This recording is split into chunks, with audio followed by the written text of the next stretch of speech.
Jamie Kaban is the GM of Kelowna Toyota, a part of the Canada One Auto Group in beautiful Kelowna, British Columbia. As a younger GM, Jamie brings a lot of perspective on running a store of this caliber, leading teams, operating at a high level, and what it's like running a Toyota franchise. Thank you everybody for listening in to another episode of Dealership Legends.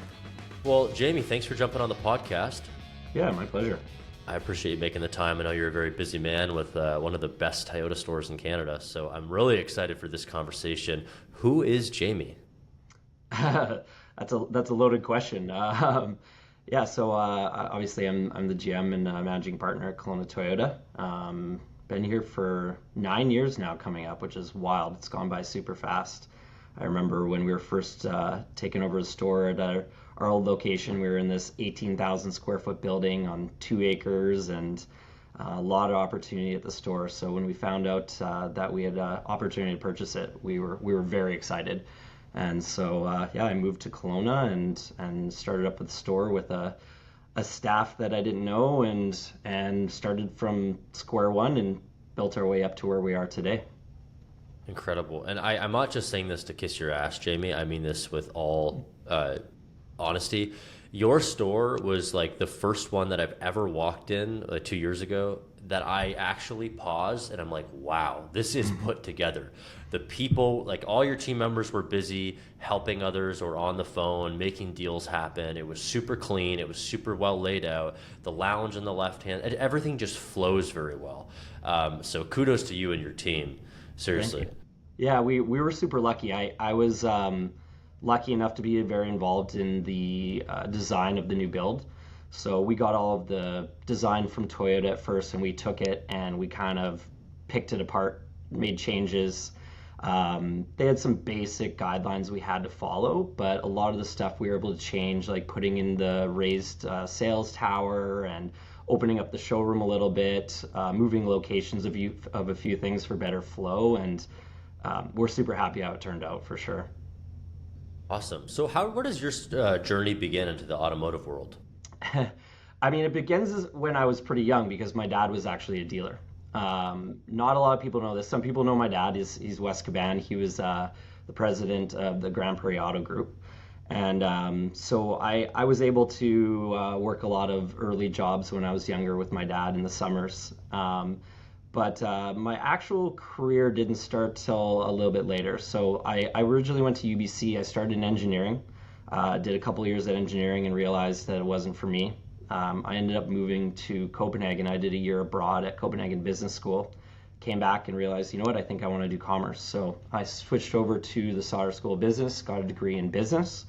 And when I graduated, I ended up actually working in Vancouver in hospitality for a couple of years. And after that, I'd spent a few years. My dad was always bugging me about getting back into the industry, and eventually I got sucked back in. And so I went and worked back in Grand Prairie for probably about 8 months. I think I was there, and I didn't love it. I like the people, and I actually do like the town, but it was tough working for my dad. I was always Wes Caban's son instead of Jamie.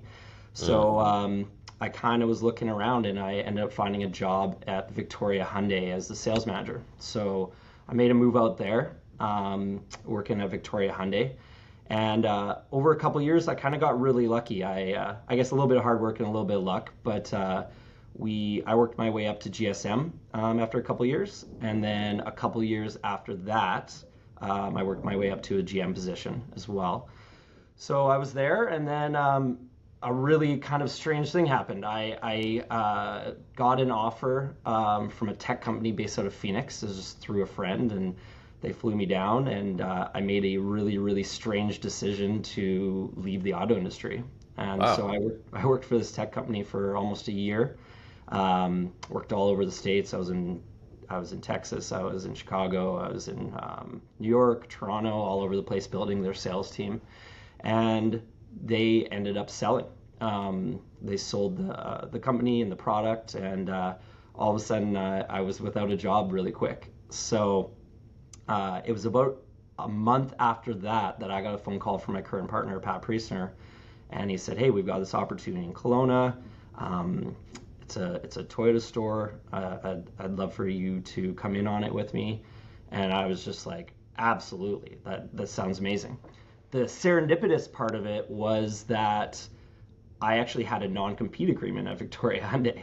So if I hadn't kind of taken that chance and left to try with that tech company for a while, I wouldn't be here where I am today. So it was a bit of good luck, I guess, there. And yeah, that's how I ended up at Kelowna Toyota and being the GM of the store here. What a radical change and move to jump out of the auto industry. Oh yeah, it was it was scary. It was I'd been in the industry for almost a decade, and I enjoyed it. But it was just a strange opportunity that came over me or was given to me, and I was like, you know what, I'm going to give it a shot. I talked to a few of my mentors, and they're like, you know what, you can always come back to the auto industry, so give it a try. And I'm glad I did. I learned a lot from it, and it's I have no regrets. I mean, ultimately, the decision I made is the reason why I'm where I am today. So, yeah. It amazes me. Everybody I speak to in like executive positions in the dealer world, and even like high performing sales guys or ladies, they just kind of fell into the dealership route. Like the industry wasn't in the plans. They were always going to school for something else or had their eyes set on a different industry. And it Mhm. just seems, you even said it, it sucked you in. And Yeah. here you are today. It's funny to hear how many people, like, I know I have a ton of friends in the industry who have worked in the industry, gone and tried other things, and they all end right back up in the exact same spot they were. Um, it's one of those industries, like, it's so rewarding, and you get to work with people. If you're a people person, it's a perfect industry for you. You're always around people. There's tons of challenges. It's very rewarding. Yeah, I love it. I mean, ironically, I'm not a big car guy, frankly. Like I don't have a huge passion for cars or vehicles, but I do have a passion for people. And when you really look at it, the auto industry is a people industry. Yeah, we sell cars, but most of it's service. Most of it's dealing with people, figuring people out, making sure people are happy, creating good customer service for your customers. Um, so yeah, whether you're a big car guy or not, the auto industry can be a great industry for people. Is that your favorite part about it? Is the people and the relationships? Oh yeah, 100%. I love my staff. The team that I've had the opportunity to create is probably what I'm most proud of at the dealership. Um, People enjoy coming to work. We're here to support each other. We spend so much time together that it's one of those things that you need to make sure you foster a positive, healthy environment.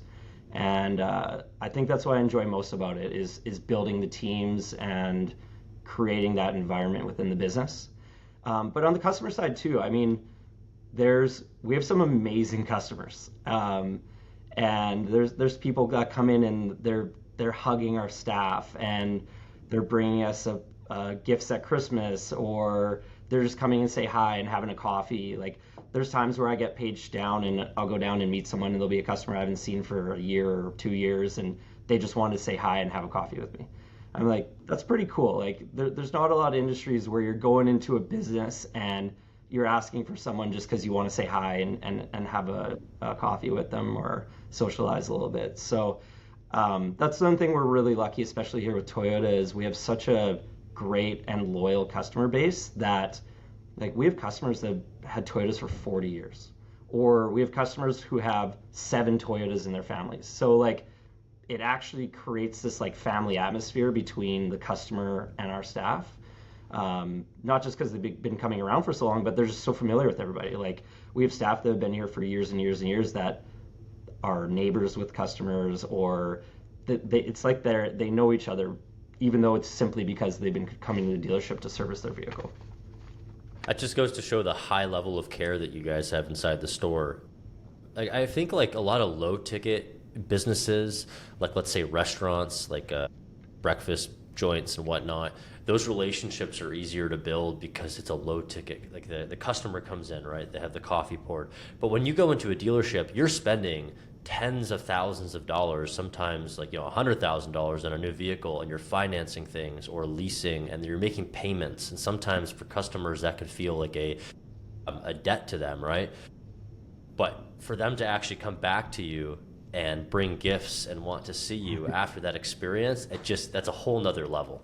Yeah, I think something that's very, very important, and most dealerships teach this, and it's something we do as well, is be very cognizant of the fact that people are coming in and buying this vehicle. For most of these people, this is the second biggest purchase of their lifetime behind their homes.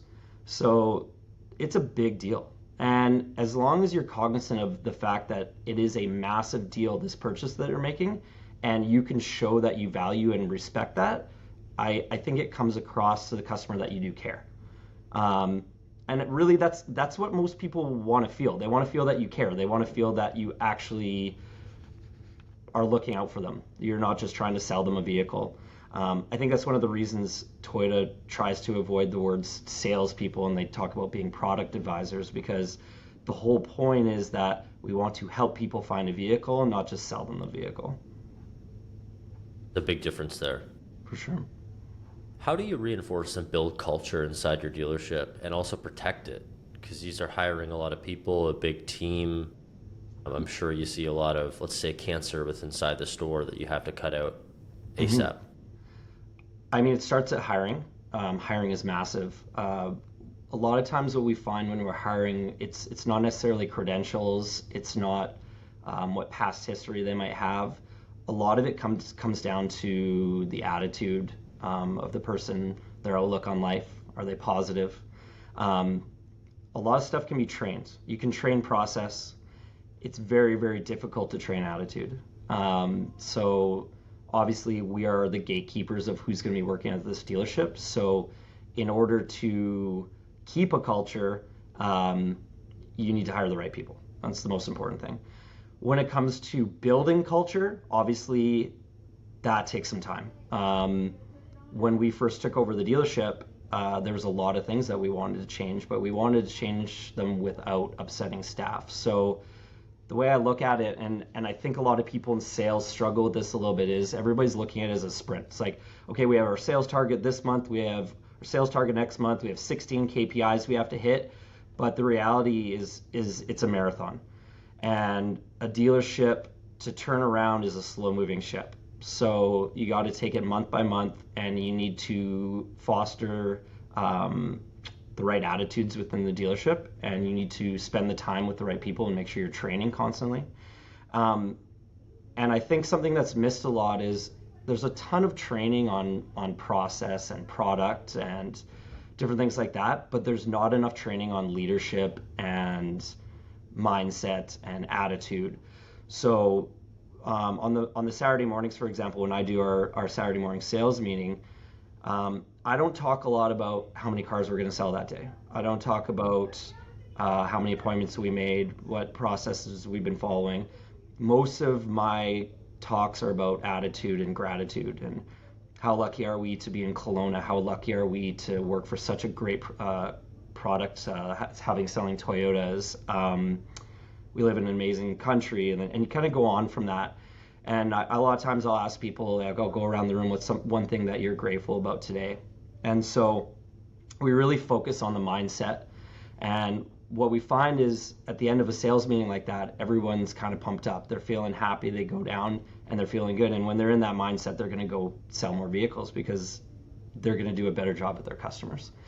And so that process over time, where you're doing that sort of training and you're having those sales meetings where it's not beating up on someone or talking about targets, where you're actually talking about how are you feeling today, what's going on in your world, are you in the right mindset to be here right now, the culture gets built.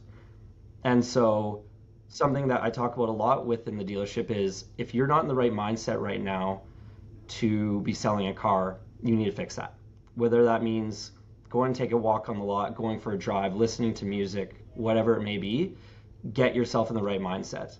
And that's not just with the sales team, that's anyone in the dealership. If I have someone who's sitting at reception and they're sitting with their hands in their desk, in their head like this, I'll go up and talk to them and I'll take them for a walk and say, okay, we need to get you in the right mindset. And there's times where I'll tell people to go home for the day, frankly. That that toxic sort of culture you're talking about, it can spread very, very easily. And a lot of times I don't think it's intentional. Like Mhm. I don't think people are coming in to say, "Oh, I'm going to screw up our team today, and I'm going to be really negative." Generally, it's something that's going on in their lives where they had a tough day at home, might be fighting with their spouse, their kids were being really terrible the night before, or maybe they just had three deals that tubed on them in the last 3 days, and they're just really stressed about it. And that's a big part of how your staff are going to communicate with your customers is whatever mindset they're in at that time. And I think that's something that a lot of dealers miss on is they're so great with process and they're so great at talking about product and all these other things. They miss that key component of the mindset of their staff. And yeah, I think that's something that we focus on that really helps with our staff and therefore our customers as well. I really like that. It's so important. There's a gentleman here in Kelowna, Dan Martell, and he has this quote: "You don't hire to build the business, you build the people to build the business." And that starts with their mindset and how they approach their work and their life. So I really like that. Yeah, bang on. I totally agree with that quote. Has your leadership style changed, or how has it morphed over the last several years? Oh yeah, it's definitely changed. So I was lucky enough. I worked for different GMs and dealers at different times, and some I really loved their management styles, and some I didn't like their management styles. So I was kind of able to pick and choose what I liked and didn't like. One thing I've found is as I've gotten more comfortable and as I've been in the role longer, I guess I've been a GM in total for 12 years now. And early on, I operated a lot out of fear of failure. And I operated where I would react very easily to things. I'd get upset over someone screwing up. Um, and when I looked at some of the dealers that I really looked up to, what I noticed was they were always very composed. I don't remember them ever getting mad. I don't remember them ever lashing out at staff or customers or anything. And that took some time. Obviously, as you work in a role for a period of time, you start to build confidence in yourself a little bit. But also you start to learn patience and you lose that fear of failing. Um, and as that happens, you become more stoic, you have more composure, and you're able to go into high intensity or high stress situations and look at it calmly, not react. Over time, I guess what's happened is I've gone from where often I would react. I actually found myself like getting quite mad at staff in a lot of times, where sometimes I'd even yell at them. They wouldn't do what they were told to do, or we'd miss targets really bad because we weren't following process, wherever it may be. And that's now evolved to a lot more coaching. I I rarely ever find myself getting upset with staff anymore. It's more, hey, here's what we did wrong. Let's talk through this and figure out what we need to change. And I think that that's the biggest evolution that I've had was going to, especially as a sales manager. I think sales managers can relate to this a lot, where salespeople are not doing anything of what you said. They don't follow the process. You literally tell them to go do something with a customer, and they do the complete opposite. And it's hard not to get pissed off, frankly. Um, and you need to find that calmness inside you where you can grab the person and not react and say, hey, here's what you did wrong. Here's why you did it wrong. And they're going to react so much better to that than going in and saying, what the hell were you doing? And getting mad. Because right away, as soon as you're getting mad at a person, you're bringing them down, their attitude level drops, they're not going to sell any more cars. Whereas if you bring them up and you walk them along, you coach them, give them some ideas, let them know why they did whatever they did was wrong, it's a massive change in how they will act in the future. I find that when you get upset and are reactionary with staff, they tend to want to basically say, screw you, and kind of do the same thing over and over. Whereas if you grab their hand and walk them through something, they're going to want to not fail you in the future. How do you manage team dynamics between different departments? Because they're all kind of they're trying to row in the same direction, but they, like you said, they kind of blaze their own trail sometimes. So true. I mean, there's some dealerships I've been to where the departments hate each other. Um, and I think that that's another thing I'm really proud of is we have a really strong dynamic between our departments here at the store. I guess the first thing you have to say whenever you're communicating with the team, especially if it's a manager's meeting or a meeting where there's several different departments, is you have to remind everybody it's one team. So this isn't four teams within one business. It's one team, period. And communication is key. There's always going to be battles here and there, but as long as you can keep communication with them and you can act as somewhat as a mediary between them, you can keep relationships strong within the departments. But honestly, most importantly, is reminding everybody it's the same team. It's not parts versus service. It's not service versus sales. It's not finance versus sales. As long as everybody is working towards a common goal, then they can work together. And I think that's really important. When we're goal setting, we do it as a team. So when we're talking about how many cars are we going to sell this month, our service manager and parts manager are there. Because then we're going to talk about how many accessories that's going to sell, and we're going to talk about how many future service customers it's going to be. So goal setting for the dealership happens as a full team so that the goal is for the entire team and not for individual departments. And if you have people working towards a common goal, they will work together. And I think that's something a little different. I don't know if a lot of dealerships do that, but when we're in our managers meetings, for example, we celebrate each department's wins as a team. We don't say, hey, sales, great job. We say, hey, we sold this many vehicles, great job, everybody. The reality is service contributes to sales and sales contributes to service. And as long as everybody recognizes that, then you're not going to have issues. I think a problem that a lot of people have is they don't remind their teams of that. It's like, hey, service, you're not going to be here if we're not going to sell these cars. And vice versa, sales, if these people aren't coming back servicing, we're not going to sell nearly as many vehicles. So if we're reminding the staff of that constantly and reminding why we're supporting each department and why we're helping each other out, and it's to their own benefit as well, the departments are going to work much better together. There's definitely a domino effect when one department misses some marks, and it's probably because some other department didn't communicate something clearly or processes Totally. aren't followed. Yeah, communication is massive. Like it's massive with customers, it's massive with your staff, it's massive within departments. If you don't have proper lines of communication set up, you will have problems within your dealership. How do you approach decision making in high stakes situations during sales slumps or major economic challenges? Yeah, I mean, I would go back to kind of what I talked about previous of my evolution as a manager is Mm. the biggest thing is don't make knee-jerk reactions. Um, there obviously there's not much you can do about the economy, and there's a lot of situations like there might be something where the manufacturer screwed something up or tsunami took down a plant or whatever it may be. What I always say to the team, especially when things have become a little bit tough due to no fault of our own, always go back to the basics. Follow your process. Don't make any changes, literally.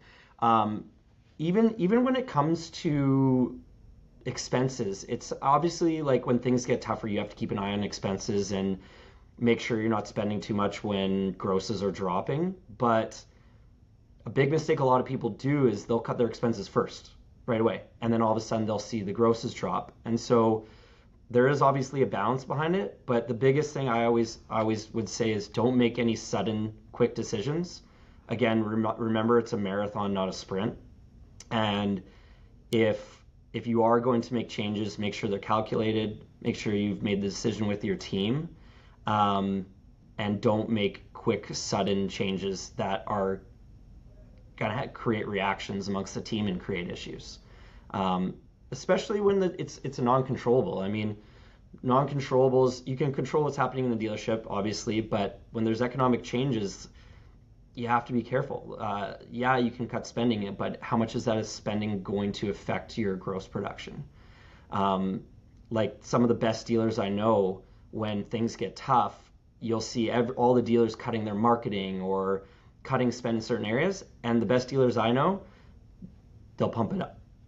So Obviously, it's a balance between the two, but I think during tough economic times, it also creates an opportunity for strong dealers. Couldn't agree more. And I mean, we're in the marketing space, and we've seen both coins of that: big groups pumping up their budgets, and smaller ones usually cutting it. Yeah. Definitely, definitely truth there. I want to go back a few years. I don't want to live in the past here, but I think you know where we're going with this. During the pandemic, your inventory. I mean, you guys were selling vehicles before you had them on the lot. What does your inventory look like right now? Where you focused a lot more on used car strategies? What's kind of the highlight there? Yeah, it's been, oh man, COVID was, we could do an entire call just on COVID. It was a very weird time. Like you talk to dealers that have been in the industry for 40 years and they've never seen anything like this. All of a sudden, used cars are appreciating, which had never happened in my lifetime. No one's got stock on the ground. Cars are taking 1 to 2 years to come in for orders. It was wild. I was the president of the Kelowna Auto Dealers Association during that time, and I had dealers who had been dealers for 30 years calling me like, Jamie, what do we do here? And I'm going, you tell me. Like no one knew what to do. It was just wild. So it was tough for a very short period, and then obviously it became really good. A bunch of money got pumped into the economy. Um, all of a sudden, a lot of people had cash, and people were spending, and so even though production got cut, demand skyrocketed while production was down. So obviously you have low supply, high demand, and creates a bit of a perfect storm for certain situations. But yeah, we're not much different right now, frankly, in Toyota. Most brands have caught up. We had such a deep order bank to catch up on that it was going to take a few years. So, like right now, if you were to walk in our dealership, I think we have a Supra and two Tundras and one BZ4X. That's all we have in stock. And we generally are doing about 100 new a month. So, right now, the biggest shift that we've had to train into staff was not to become product advisors as much, but to be able to manage your orders. That's what's tough. Like we had 1,000 orders at one point, so we had 1,000 customers that were waiting for vehicles to come in and land, which is just wild. Crazy. But you have to stay in contact with these people. A lot of times we don't know how long the car is going to take. To provide good customer service to these people was an evolution. Like we didn't know how to do it at first, and people are going, "Hey, like my car hasn't been here, and my salesperson's only called me twice in 6 months." So we learned like that the people need to be contacted more often. Even if it was to say nothing's changed, they wanted to be in the loop. So we completely had to change our processes on orders and make sure that we were contacting customers more often, letting them know what was going on, making sure like we hadn't forgot about them and that we actually cared. Like, hey, we want your car to be here and we're sorry it isn't, but just letting you know this is where we're at right now. So the process changed a ton. Now it's slowly getting back to normal. Most brands are back to normal. Um, Toyota's a little bit behind because that order bank was so massive. We experienced this period where our demand really shot up, especially with how many our move to hybrids. Hybrid demand went way up, and our hybrid availability was kind of average at the time. So yeah, just playing catch up. So Toyota as a brand, we're hoping by like I don't know mid next year maybe half of our product line is going to be more available on ground. But as of now, it's only a few vehicles that you can get like today. The Right. rest are still orders. When you guys got those Land Cruisers in, they moved pretty quickly. I was looking at that, and Yeah, I missed my opportunity. yeah, yeah. They're pretty hot. Yeah, we had a bunch of orders, and so all the ones that landed were pretty much pre-sold. I actually drive a Land Cruiser myself. I love it. Nice, man of Yeah, taste. yeah. Awesome. I don't want to derail this conversation, but you did say something that was super important. When you were learning how to manage the all the orders, all the banked orders, and calling customers, and you had said that a customer complained that, hey, I only heard from so and so twice in 6 months. How or what was the cadence of meeting and reviewing the processes and changing it? Was this a weekly thing with like an ops manager, or was this a daily thing? What does that So process look like for you guys? yeah, so pre-COVID, We would update processes probably every 6 months. We're part of the Canada One Auto Group, and we'll get together and we review our processes as a group. We have dealers that bring their best practices, and so we'll make changes based on what other dealers are successful or unsuccessful with.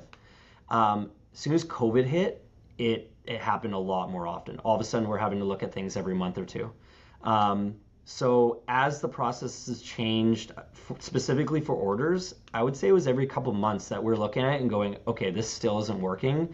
We need to tweak this here, or we need to change the tasks that are firing in our CRM to this now, or we need to set up an automated email so that it's going and keeping them in the loop. Eventually, we built an actual back-end order system so the customer has their own web page that they can go to, and anytime they can see where the order is at. So that was obviously of an evolution. Originally, it was they put the order in. We said it's going to be a year.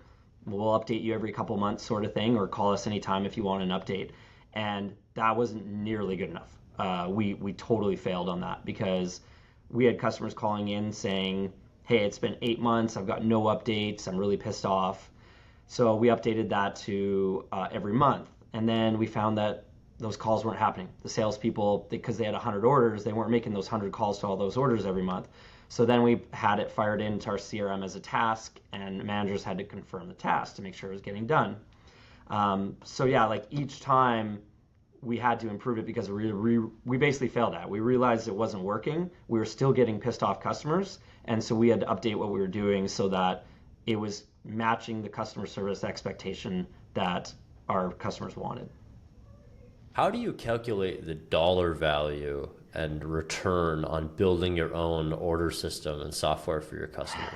Like they've already Oh bought the man, car. that's tough. I mean, but it's like that for a lot of stuff in our industry. Like, I mean, we have a ton of data now, so it's a lot easier to tell what kind of returns you get on a lot of things. But there's a Hmm. lot of stuff that we do that is customer service based that it's hard to put a dollar value on it. Because we don't know how many deals we're losing or would lose if we didn't make that change. But I think it's important. I think having a budget specifically geared towards customer service is important in a dealership because if you're not putting that customer service framework front of mind, you will lose market share. That's just a reality. A lot of people talk about gaining market share and trying to change process and trying to change their staff and all these things when the reality is the best way long term to gain market share is to provide good customer service, frankly. Um, if you're taking care of your people, they're going to come back, you're going to have better customer retention, and you're going to grow your business. That's one thing I think that I have said most proud several times now, but something that I'm very proud of at the dealership is we have had continuous organic growth every single year in the 9 years that we've been here in Kelowna. And that's what I really like to see. Obviously, you see some dealerships where they'll spike and then they'll drop down, they'll spike and drop down, or vice versa. And what happens is you'll have a dealership that just gets insane growth for a short period, and then they lose all their customer service side of things, and those customers defect, and all of a sudden you're working hard to get those customers back again, which is tough, frankly. Like it's easier to keep a customer than to conquest a customer. Conquesting customers is really, really tough. So when you're focusing on market share, that from a marketing perspective, obviously conquest is important. But if you're just looking at as the easiest way to do as a dealer long term, just focus on customer service. It's going to keep your retention high. You're going to withhold your customers. You're naturally going to pick up some customers, and then that conquesting becomes less of a big deal. Because conquesting is hard and it's expensive, as you know as a marketer. Absolutely. Oh, it's crazy. We're like running so many new campaigns, actually specifically in the US right now for a big auto mall. And like our conquesting campaigns, like we're pumping so much money into it. And it's like, there's probably different ways we can go about attracting new customers and getting past ones in the door. So Absolutely. And I think as a marketer, you probably agree. It's a lot easier just holding on to the ones you have and keeping those customers to buy another vehicle than it is going after someone who's got in another brand. 1,000%. I mean, it's so expensive. Per car, you're dishing out hundreds of dollars, and some dealers are like $1,000 to Yeah. to sell a vehicle, and it's like how what's the word I'm looking for? How consistent or how long can you keep that up for? It's sustainable. That's what I'm looking for. How Yeah. sustainable is that? Yep. And You that's the thing about customer service. It is sustainable, um, and you will grow. That's just but that's a tough thing though. Like if you pump a bunch of money into marketing, you can see a change in 1 month. Customer service, it does take years. Like if someone buys a car, you need to keep them happy for a couple years before they're coming back and considering a second vehicle for their family or switching out their current vehicle or referring someone to you. So it's not something where you give them a good experience when they buy the car and they're suddenly telling all their friends. So I think that's what's tough about the focus on customer service is it is a slow moving ship. You really, really got to keep the focus for a long time, but you will start to see the return. What kind of KPIs are you looking at to ensure that customer experience is exceeded or expectations are exceeded? Yeah, I mean the two main ones obviously with any brand has their CSI with their manufacturer. So you have a sales side, you have a service side. That's obviously massive because they're getting a third party survey, so the person's being honest about what they're doing, or what their experience was, I should say. So on the sales side, you get it if you buy a car. Service side, you get it if you do a customer pay RO or a warranty RO.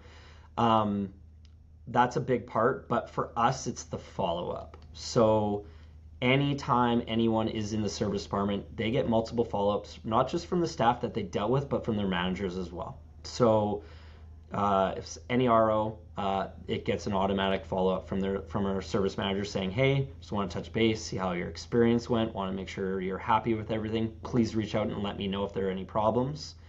That follow-up is massive.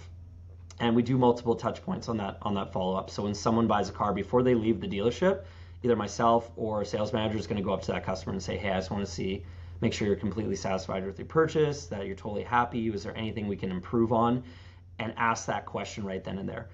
Big problem a lot of times you'll find with customers is they don't say anything until they're pissed off, and then they go on and they give you a bad survey, they give you a bad Google review, whatever it may be. So if you're not making that reach out, then you're going to fail on that side of things. That is the most important thing, especially because if you're reaching out to them and having that conversation, you have the opportunity to fix the problem.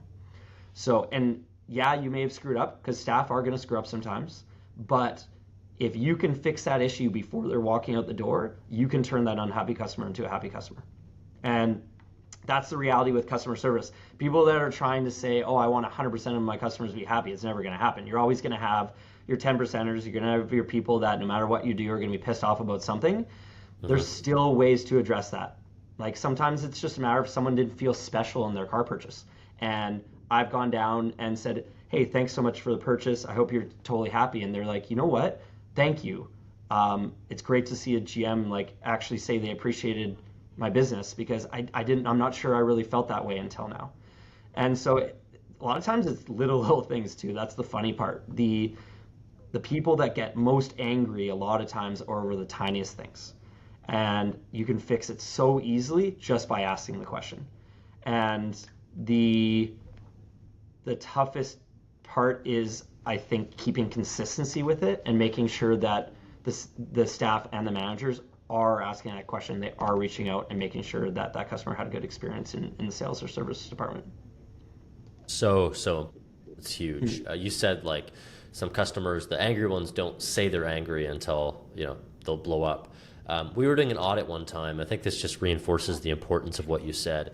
We were doing an audit on a dealership's social pages, and the amount of complaints that weren't dealt with in the Facebook Messenger was just crazy. There was dozens of them. And I'm talking like 6 months, a year old. And some of these customers ended up leaving reviews a month after they never heard back from this dealership. And if those were just approached with humanity and customer service and those complaints were dealt with, I'm sure they could have turned around some of those reviews and customers.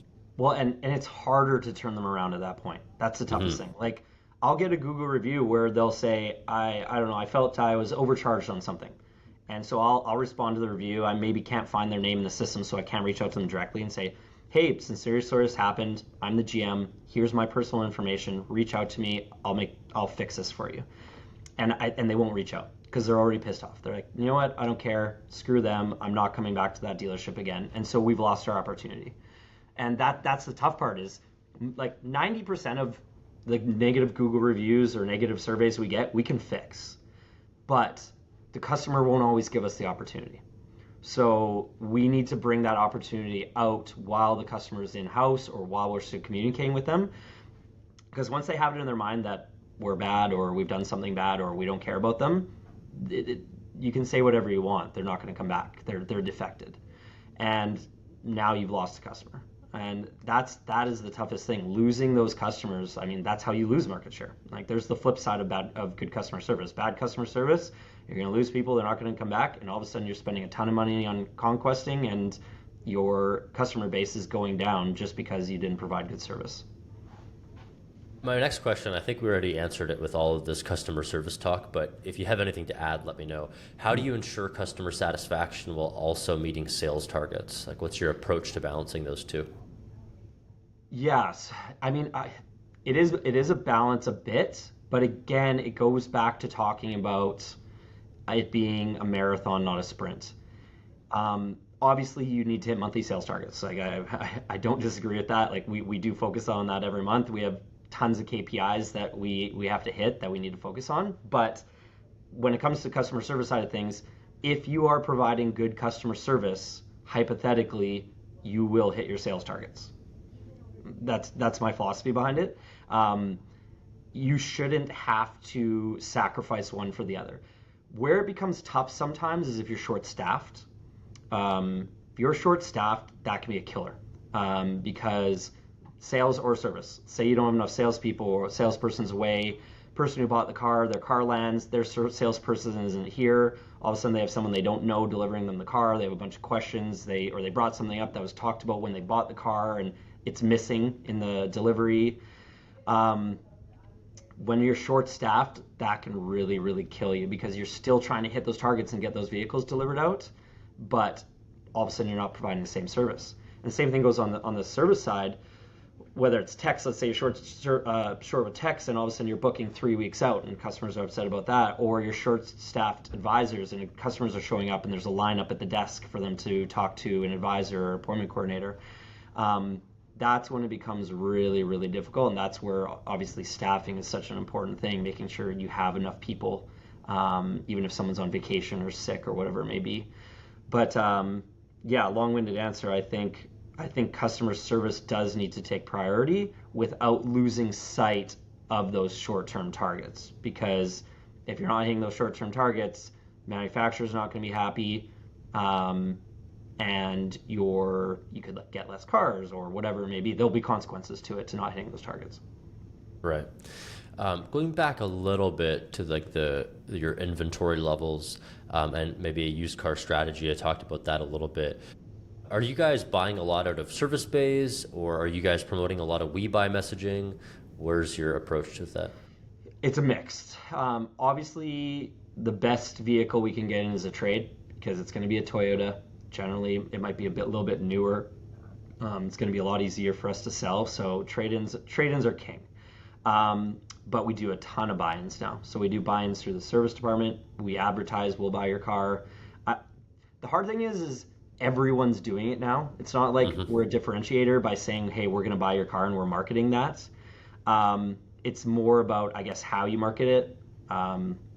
Even like things like, hey, cash in your hand today, or we'll pay an extra $1,000 over market value, or whatever gimmick there is, they've all been done at this point. So consumers are familiar with them. So the tricky part becomes how do you differentiate? And so for us, we've got a few different ideas that we've tried out, and it's just about changing constantly. Don't have the same message month after month of how or why you want to buy people's cars, because it gets old and people start ignoring it. But we do a ton of buy-ins. Like we're not quite as where we want to be, but I think we're about 0.85 used to new. So Okay. and our trade ratio is probably only 40%. So to get to that level, like we're 50% of the used cars we sell are buy-ins. The other side of it, outside of customer bases, we buy them anywhere we can find them. So we buy from auction, we buy from other dealers like crazy. So we have a dedicated buyer where all he does is connect with dealers, wholesalers, different people say, yeah, we'll buy your cars.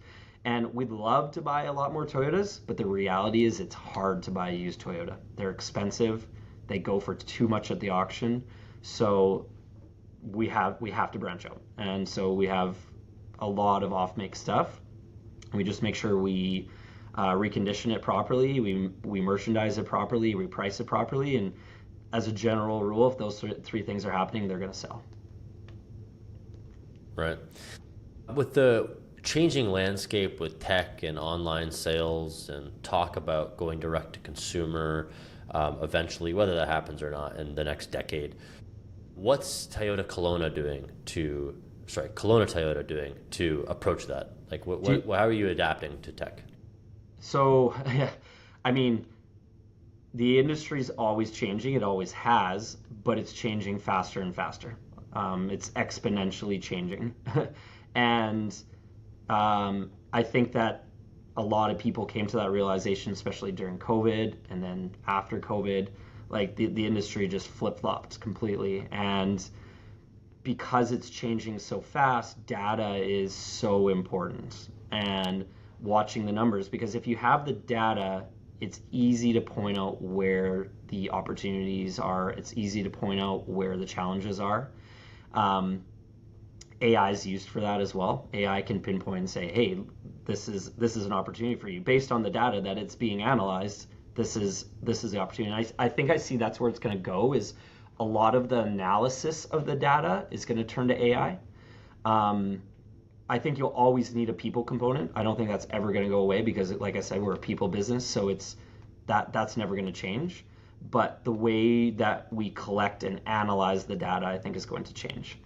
And it has already over the last 20 years. You look at how we operate now, 20 years ago to now, it's night and day difference. And those that didn't adapt and change got left in the dust or sold their dealership, or yeah, they didn't want to change, so they moved on. So it's yeah, I think most dealers will agree that if you don't adapt and change the way the industry is going, you will not do as well. It's pretty accepted across dealers, I'd say. Are those some of the biggest opportunities that you see in the future for Kelowna Toyota, or is it new models hitting the market? Where do you see the biggest opportunity? For us specifically, it's going to be new car. The reason being, we built a new dealership right in the middle of a time where we weren't able to increase the number of cars we were getting from Toyota. What was happening to keep it fair for everybody is everybody gets a set amount every year. And there's no performance-based numbers on that. So if you were doing really well, it didn't matter. You still got the next year, you're based on the previous year. So generally, when you move to a new dealership with a nicer facility and a better location, you'll see a spike in volume for new. We didn't have that opportunity because we moved to this new dealership right in a time where our numbers were fixed with Toyota. So the biggest opportunity for us is going to be once cars start landing and allocation moves more performance based, where whoever's selling the most is going to get more. That is going to be a huge opportunity for us because I think our volume is going to grow quite a bit from where it's sitting the last couple of years. I mean, you look at it, like we went from a 2-acre, 18,000 square foot building to a 5-acre, 50,000 square foot building, better frontage on the highway, easy access, and our numbers stayed almost flat. Not because we weren't selling them, but it's based on what Toyota could give us. And it's no fault to them too, because it's based on what Toyota Manufacturing Company was building. So again, kind of external factors that we have no control over. There's nothing we can do about it. But once it becomes a controllable, once it is performance, it's going to be a game changer for us because I think we're going to have a huge opportunity to really increase our new car volume.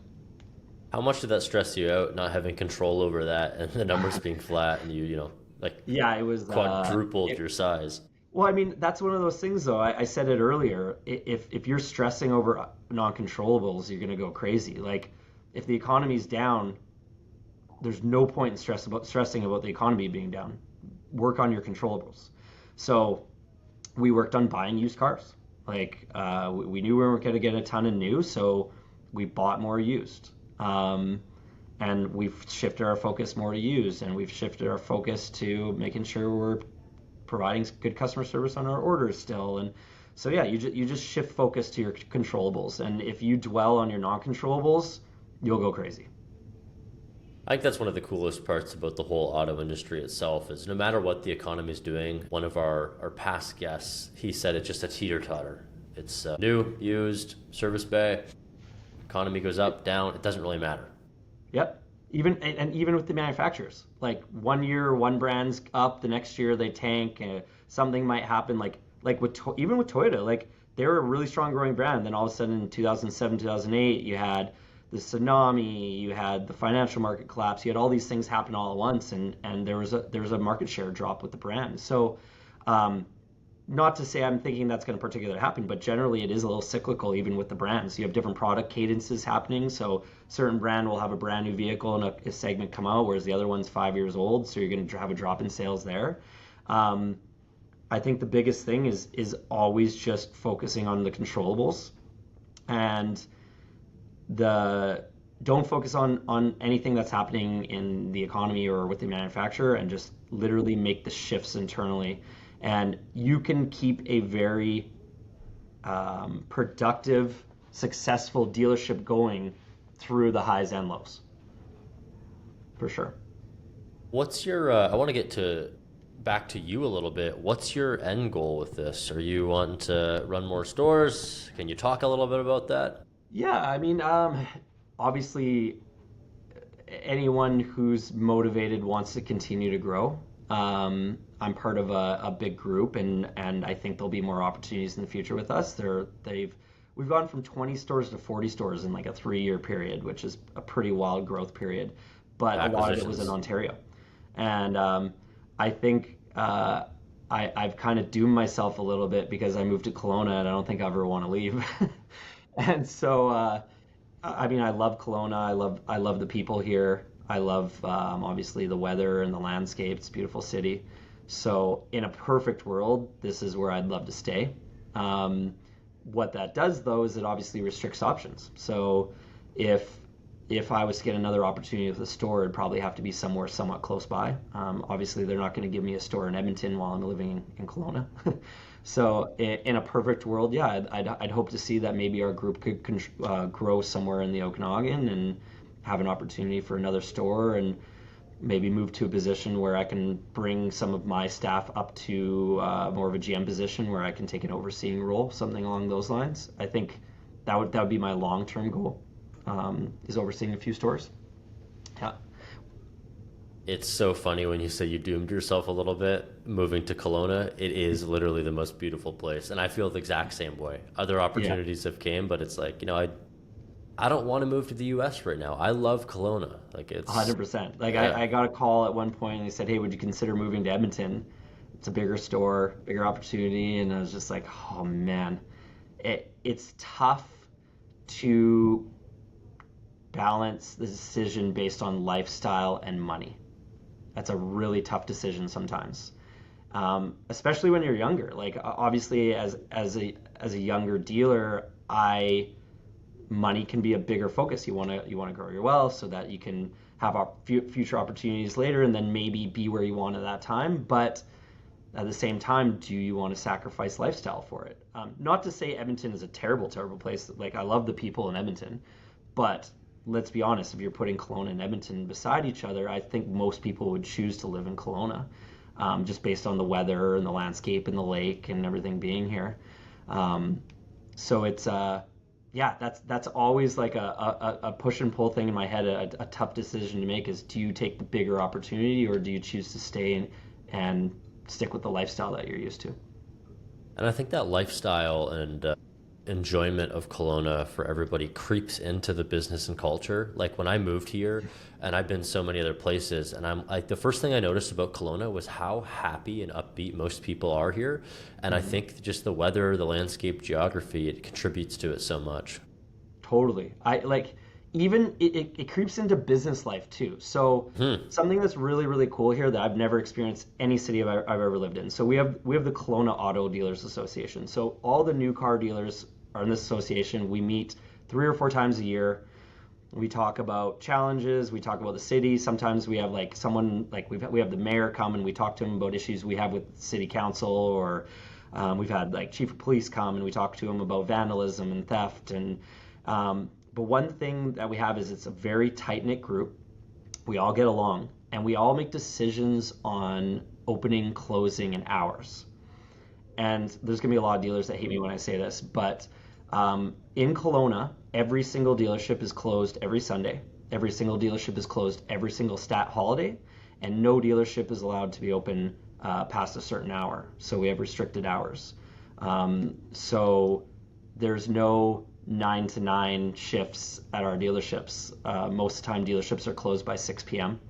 And we're always closed on holidays and we're always closed on Sundays. And the benefit to that is since we're all doing it, our customers aren't going buying a car at another brand. Penticton and Vernon, they already do it already. So if someone's on a Sunday going, I really want to go buy a car today, they literally have to drive to Vancouver or Calgary to go buy one. And they're not going to do that. No, not if it's one day. And so what this does is it allows us to create a way better work-life balance with our staff. Like, we never have to ask a staff member to come work on a holiday. We never have to ask a staff member to come in on a Sunday. Staff members are home by 6 o'clock. There's no people where their shift is 9 o'clock and they're working a deal at the end and they're not home by 10 p.m. Or until 10 p.m. So it allows you to create that work-life balance a lot better with that agreement that the dealers have. And people move here for that. Like, there's a lot of people that come here that say, I'm in the Okanagan because I want to go enjoy the lake. I want to go hike in the mountains. I want to go enjoy the outdoors and what the Okanagan has to offer. And I don't want to work 10 to 12 hours a day. And I totally respect that. And I agree with it as well, because when our staff are here and have that work-life balance, they're frankly happier.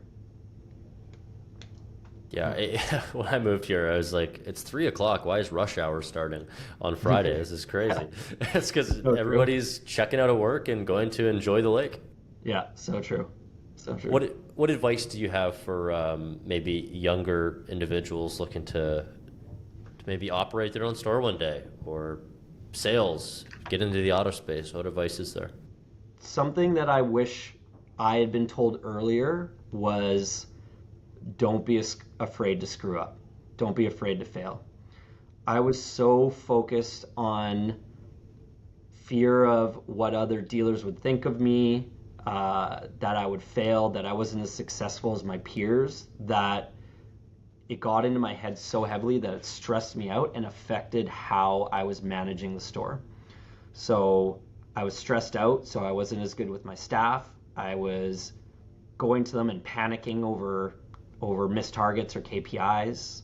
And obviously that's not going to help them. They're then going to panic. They're going to do knee-jerk reaction decisions, and they're going to do the wrong thing. They're going to provide bad customer service, or they're going to try and sell a car to someone they shouldn't sell a car to, or whatever it may be. So the biggest thing is figuring out a way to be calm within your role and not having that fear of failure. Because as long as you're learning from that failure and you're moving on from it, it's not going to affect you in the long run. It might hurt your numbers for that 1 month, or it might affect how your team performs in a month or two. But as long as you're learning from it and you're taking that lesson, sharing it with the team, and improving, that failure is not going to affect you in the long run. And that was a really, really tough thing for me at the beginning. Like, anytime I failed, like if I was missing a sales target in a month, I was pulling my hair out. And it was affecting my relationship at home, and it was affecting the relationship with my staff, and therefore it was the staff weren't doing as well with their customers, and it just snowballed. So yeah, that biggest thing is finding that calm within yourself and avoiding the fear of failure and learning from your mistakes. That would be the biggest thing that I could recommend in becoming a better dealer, especially when you're starting out younger. Hey, I'm glad I asked that question, because selfishly, I needed to hear that as well. So thank you very much. My pleasure. Jamie, thank you so much for your time today and jumping on the podcast. I know your time is valuable, and I'll give you some time back today, but it was great talking to you. Yeah, you too, Braden. Thanks so much for having me. It was awesome. I hope you found some value in this conversation, just like I did. and we're excited to continue to bring interviews and conversations with dealership legends, maybe just like yourself. Thanks again for tuning in, and we'll catch you next time. I'm your host, Braden Gingrich from Dealer Surge.